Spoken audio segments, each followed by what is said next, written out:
วัสดีครับ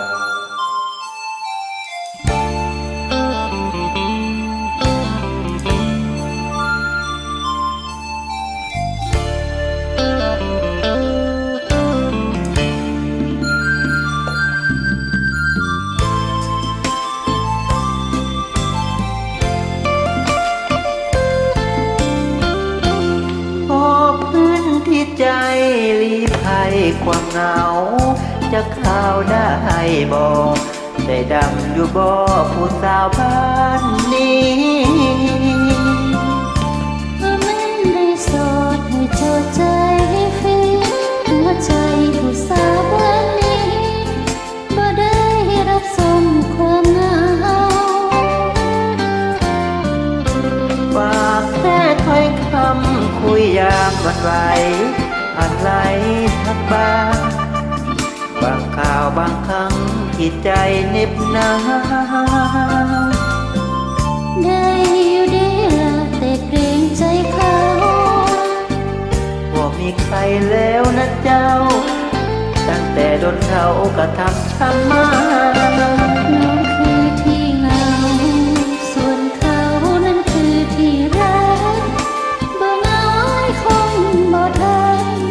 บ่ทุกข์ใจอ้ายบ่มาหาตอนนี้เราอยู่ด้วยกันอย่าพูดถึงคนอื่นเลยนะดูแลใจกันดีกว่าถูกข้อหา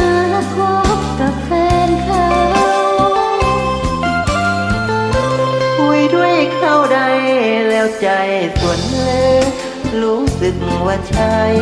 ยิ่งไหลยิ่งไกลจริงๆผู้สาวบ่แม่นทางผ่านบ่แม่นเดินเล่าคุยเป็นที่ต้มใจปวดร้าเกี่ยววกับเขาแล้วคอยทักมา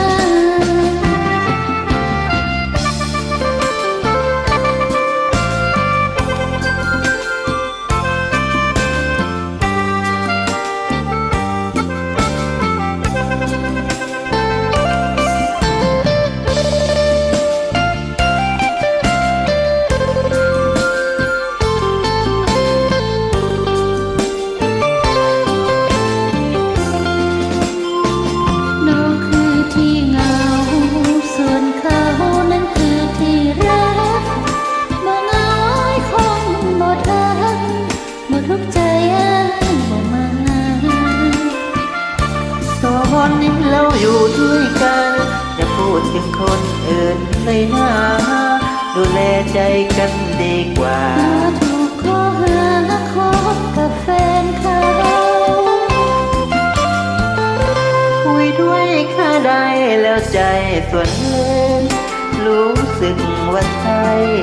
ยิ่งไหลยิ่งไกลจริงๆผู้สาว